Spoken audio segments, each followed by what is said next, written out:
Good morning. This is WKRK 105.5 FM, 1320 AM, cable TV channel 25, and worldwide at country.a. And I'm still trying to figure out what day it is. It's Friday the 9th. All right. I think I'm almost ready to figure out how to proceed with the program. All right. It's been one of those mornings where do you ever have those just glitches where you just kind of lose your train of thought? This whole week's been a glitch. I've had a glitch all week long. I had to make sure I was recording again. 30 seconds ago, I hit the start button. I already forgot that I had started it. Right. Well, Sheriff, welcome back on a Friday, the 9th day of the 9th month, and a very busy week. I know you've had quite a bit going on. Even this morning, there was an overturned vehicle, a truck near Christian Love or Renewed Hope Ministries. What happened there? I don't know. I have been so busy. I've not had a chance to go back and check on that, see what's going on. We had an incident at 4 o'clock this morning where we had a barricaded subject with a firearm, and so our officers had to do some negotiations and stuff to try to get him to come out, and so that took a while. And by the time I got done with it, I went home, went back to bed. And that was at 4 this morning? Yeah. And what area was that in? That was in the Marble area. It was resolved relatively quickly. It was resolved before daylight, but we got him in custody, and so tried to get home, get cleaned up, take me a little nap and those kind of things, And so I've come back to work, and it's been busy all morning this morning. Been talking to people one after another, and just hadn't had a chance to really look over the case cards and look into some of this other stuff. All right. I'll be looking for the press release about this morning's situation. Yeah. I know the overturned truck was resolved quickly. I think our initial post from Cherokee County Communications was at 7:15, right, saying the road is closed, and by 8 o'clock we got a follow-up text saying the road's back open again. So, right. So apparently that resolved pretty quickly, and hopefully no one was injured. Yeah, it wasn't too many years ago the sheriff could kind of stay on top of everything and know everything coming and going and kind of what's happening around the county. It's getting more and more difficult to do that now. It's calls are coming in very quickly. As I was talking with people at the office, I was listening to our radio, and it seemed like the deputies have not stopped since I've been there this morning. It's been call after call, and we get notifications when there's backed up calls and when there's calls pending. And sometimes dispatchers, they do a group page, kind of like what you get for your press releases. They do one for the administrative staff and investigators and all that. And here recently, it seems like more and more we're getting those pages stating we've got calls waiting, we need people to respond, So that lets administrative staff and the investigations, narcotics, all those kind of people know that Road Patrol needs some help. They need some people to come up there and answer some calls for them. So, did you notice I noticed traffic-wise here in town over Labor Day weekend. It's crazy. It was a crazy traffic weekend. What was going on this Labor Day? Just travel, just the Labor Day weekend. It's just travel everywhere. We've got some events that's coming up here in the next few weeks that's going to create a lot of traffic in the Murphy area also. And one is, you've probably heard, the free concert they're doing at the casino. Ronnie Millsap is going to be there on October 1st and doing a free concert that night, and they're expecting several thousand people to show up for that. So that's going to be an increased traffic burden here in the area. That's going to be later on in the evening. I think it's 7 o'clock that evening. So it'll be late evening traffic. It'll be 3 or 4 o'clock on probably is when the worst of the traffic will be. Will Cherokee County, your law enforcement, have any involvement as far as protection, or is that a completely separate issue? Well, as far as the protection part of it, that'll be handled by the Cherokee Tribal Police. But from the intersection on the 4-lane up until the turnaround spot right before the casino, from there down, all that's county property. And so we have to initiate a little bit of help with that, as far as traffic flow and getting traffic in and out and those kind of things. And Murphy Police Department will have their city limits. Right, their city limits down toward Walmart intersection and all those areas. So hopefully we're not going to experience anything like was the opening day of the casino. We sure hope we don't experience anything like that. But this concert will probably be our first big test since then to kind of see how the traffic flow is and how the roads are going to handle, events and different things that's going to happen. One good thing about this event is, with it being Ronnie Millsap, we'll get a lot of people coming from the Andrews side, from Robbinsville, Graham County, Swain County.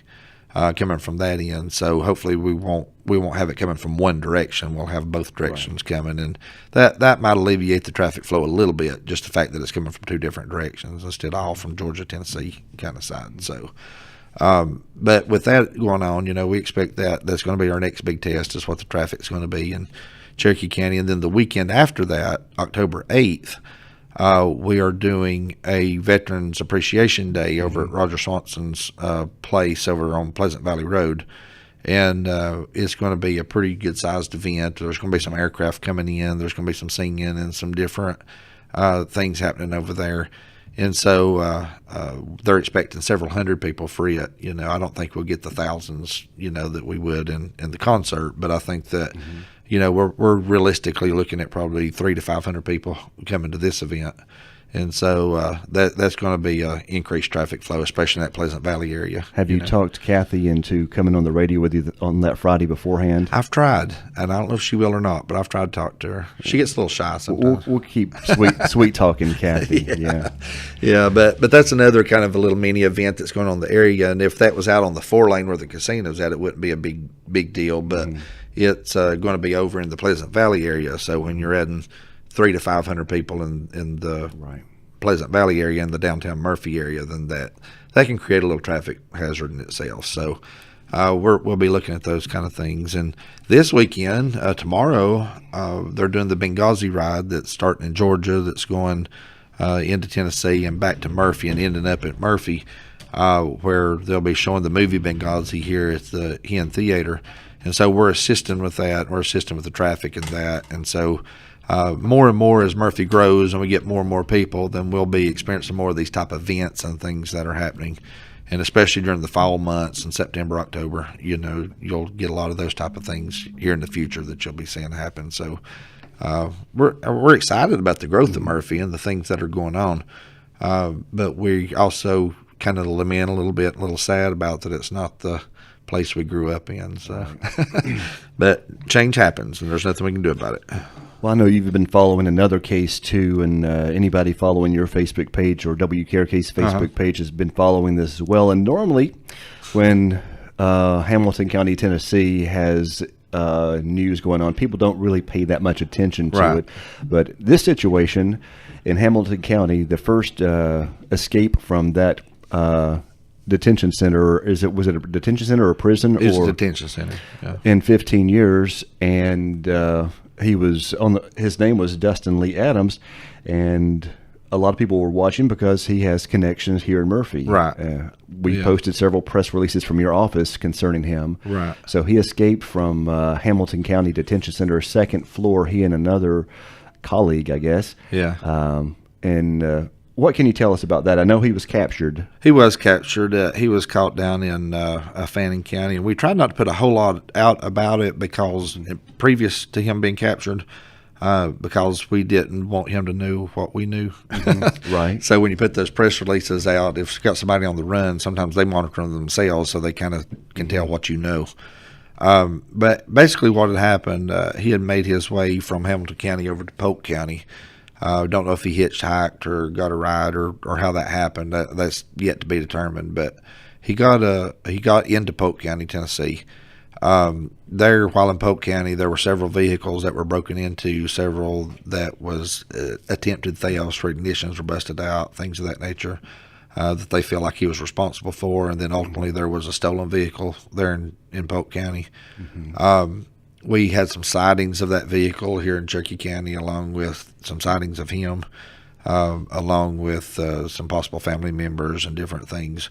Those sightings, we have to lead out. We have to follow out whether they're false sightings or whether they're real sightings. And so some of the things that was reported about being with family members and different things that we weren't able to verify and could possibly be just misidentification or false sightings.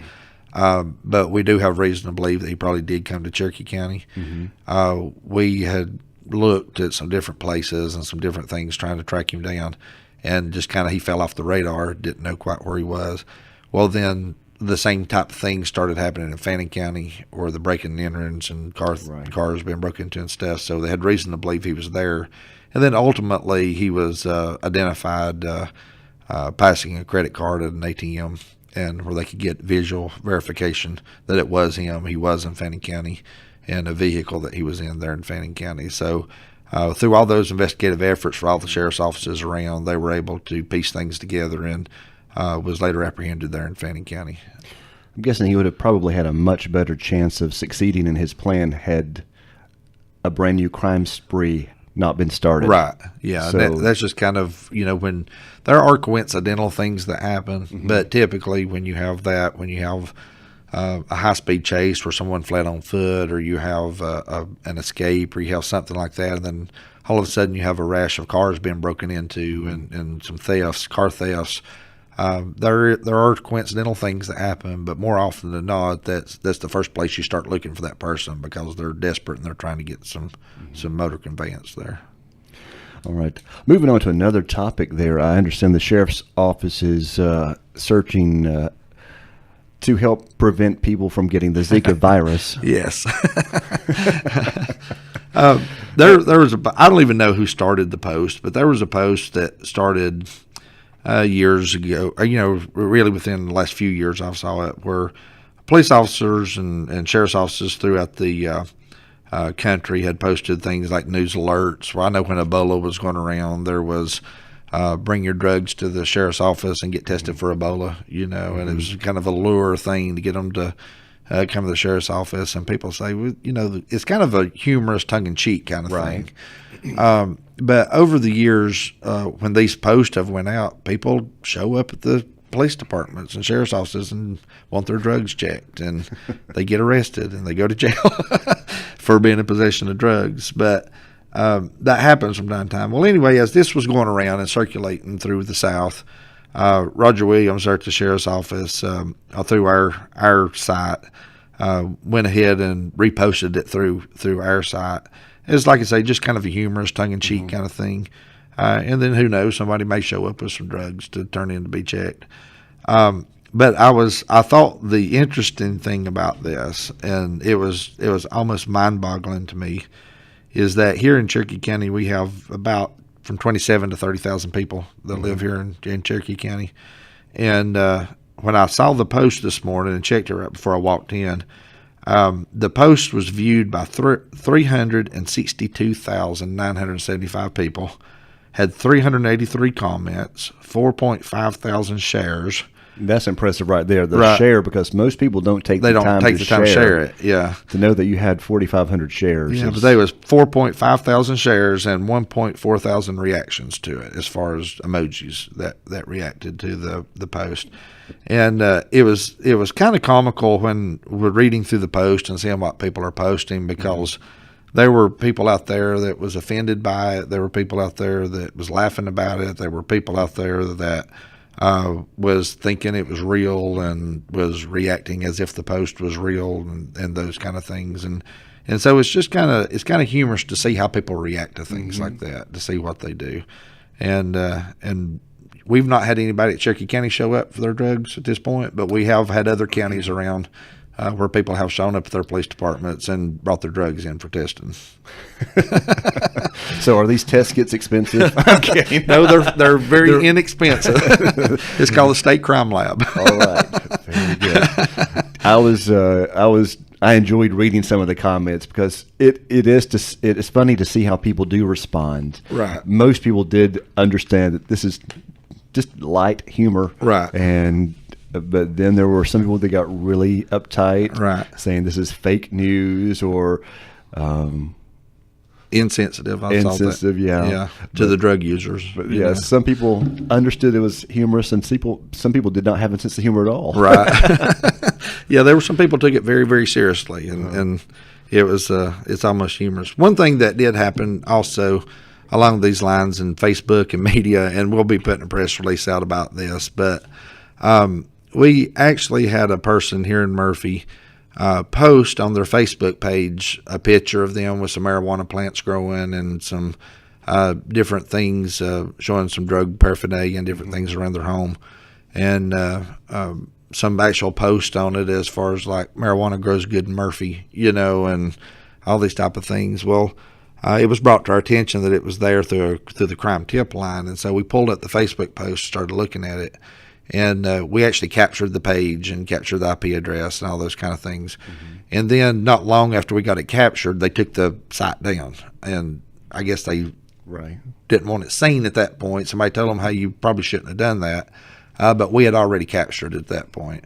And so our narcotics guys went out to have a conversation with the people about it, and they found several plants growing there around the house from anywhere from 6 to 9 feet tall, and stalks as big around as water bottles, that was growing there, and some other paraphernalia and different things in the house. So, the one thing that I want to express to people is that we're here to enforce the law, and that we are going to enforce the law, whatever those laws are. And you may agree or disagree with the marijuana laws in North Carolina and what the laws are, but they're still illegal. You can't grow it here. You can't possess it here. You can't do things here with marijuana. And so if you post those stuff in public and you post those things on public pages, somebody's going to come knocking on your door if we see it. So, Yeah, it's best if you're participating in illegal activity not to advertise right, it. not to advertise it. Don't put it out on public posts so everybody can see it. Well, that's interesting.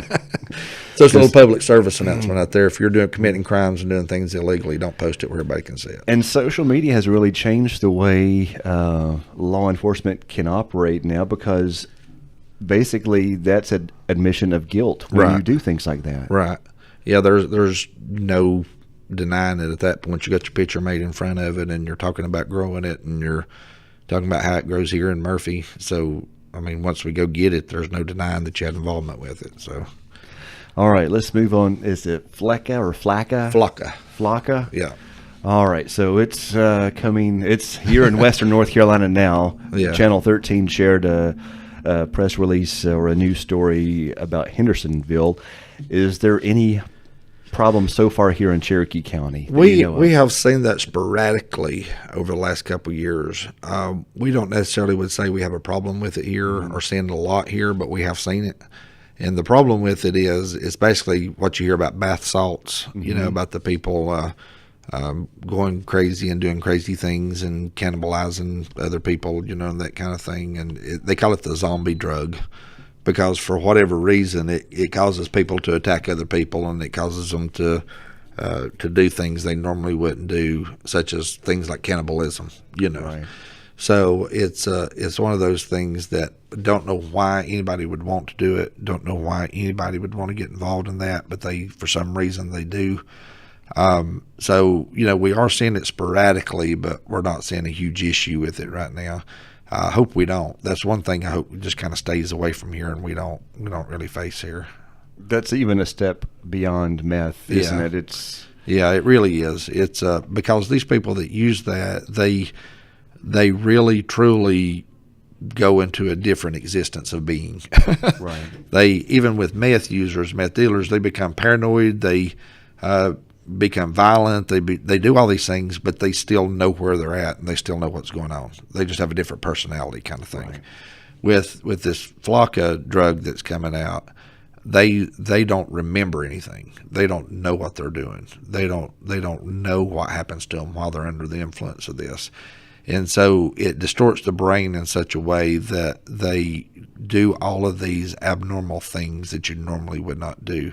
And I think that's pretty scary because, if you're under the influence of these type of drugs, even LSD, heroin, meth, any of these kind of drugs, but if you're under the influence of these and you're going into your bedroom where your child's sleeping, in your mind at that point in time, you may not see a child, you may see a demon, you may see a monster, you may see something like this, and you are in your mind protecting yourself. You're trying to kill whatever this monster is, and not realizing that you're hurting your family, that you're hurting your child, that you're doing these things. So my encouragement is, especially if there's any young people out there listening around this, if you come across this, don't even try it. Stay away from it. There's really nothing attractive about it. And the interesting thing about drugs, that's another thing that I don't understand, is that I've never in 20 years of interviewing drug dealers, of talking to people about this, I've never met one person yet that while under the influence of a drug saw fluffy bunnies and roses and teddy bears. Never once. Every time I've interviewed anybody that hallucinated or saw something under the influence of drugs was always something evil, something demons, ghosts, monsters, vampires, bugs, snakes, these type of things. And I don't understand why.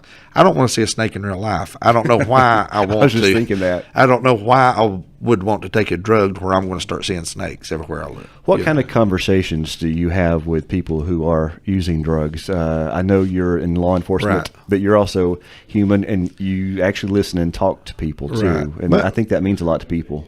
Most people that I talk to about drugs, and depending on where they're at, depending on where they're at in their addiction and what's going on, some people don't want to talk to you at all about it. Some people don't trust you. Some people think that you're just trying to get information, to use against them for whatever reason.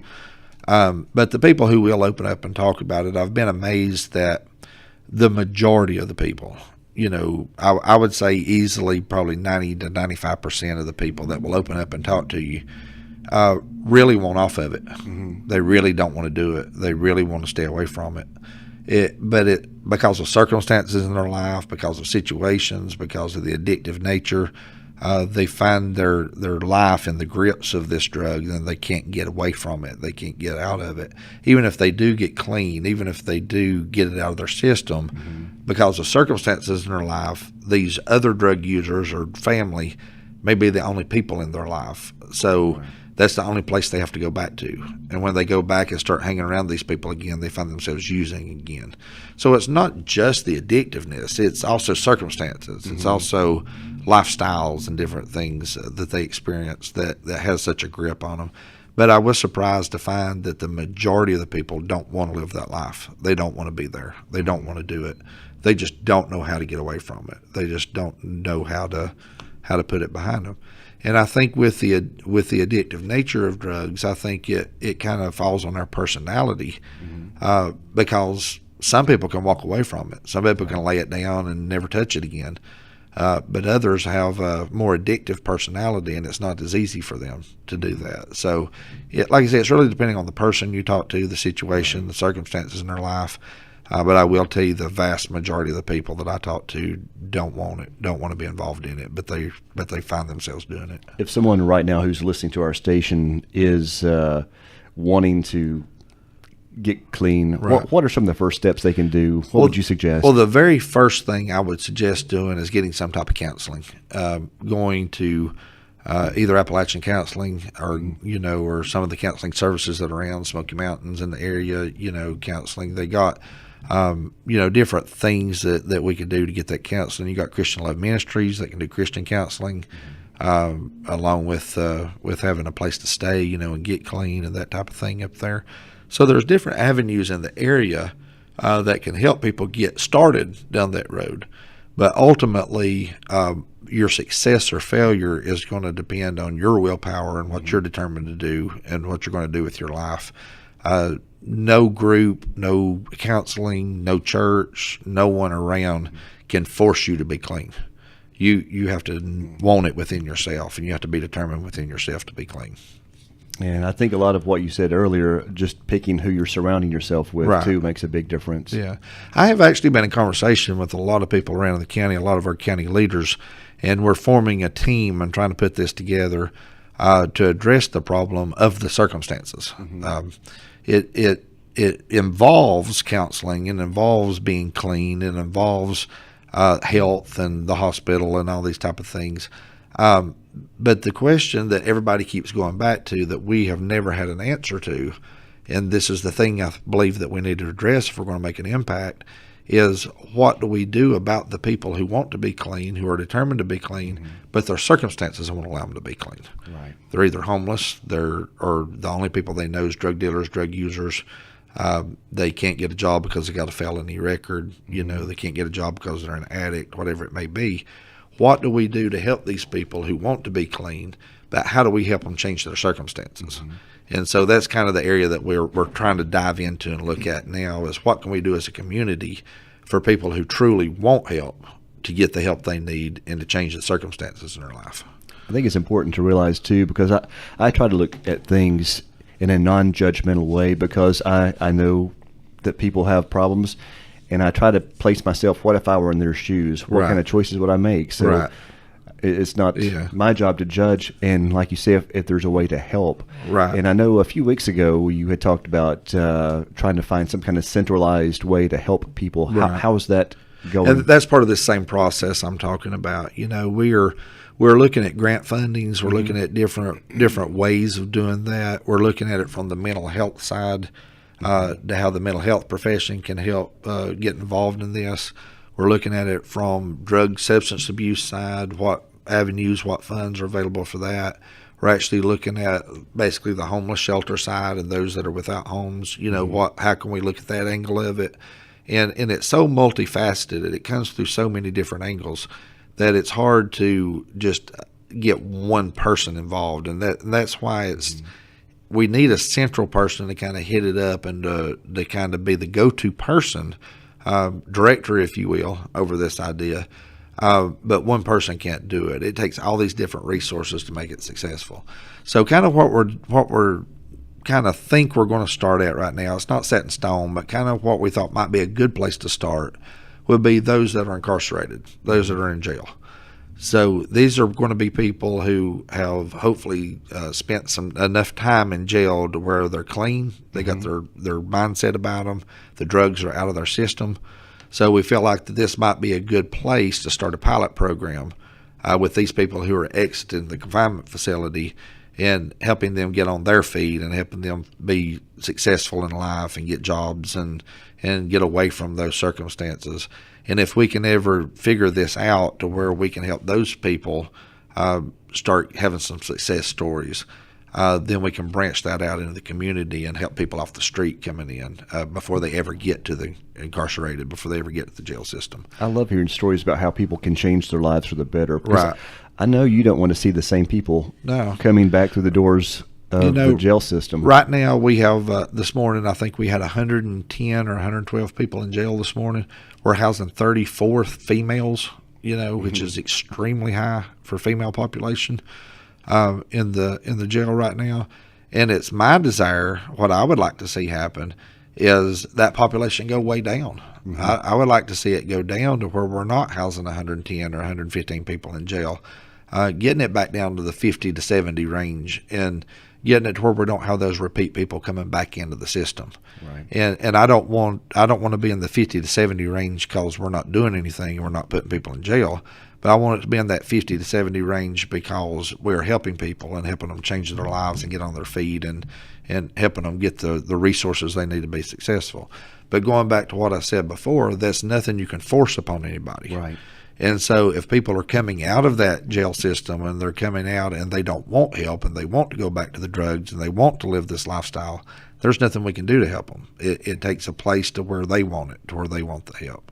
And so when we look at this, we recognize the fact, we realize the fact that a lot of people are going to abuse it. A lot of people are going to take advantage of it. A lot of people are going to try to get what they can out of it, but never really want to make a change and never really want to change their lifestyle.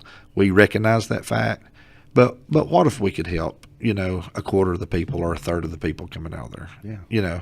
What if we can make a difference on of 50 people that's going to be released in the next 2 months? What if we could make a difference in 10 of their lives? If we could impact 10 lives out of 50, then I think we're doing our community and our county a good service by doing that. Oh, and especially not only is it going to help the community, but those 10 people. Right. Yeah. Giving them a brand new way to view life. And breaking the cycle, where children are involved and all these kind of things, and showing these young kids that are going up that would potentially be growing up in a drug house or growing up with mom and dad in and out of prison. We could not only affect those 10 people's lives, but the children of those 10 people. Hopefully we could break that cycle where those children are not following that path and they learn a better way and learn a better life. All right. Well, I see our time is just about up. Anything else we should talk about before we close out? I know you've had a busy week. Did we miss talking about anything? No, I just want to say real quick, though, that Benghazi Ride is this weekend, and it was chosen this weekend because this is the anniversary of September 11th, 2001.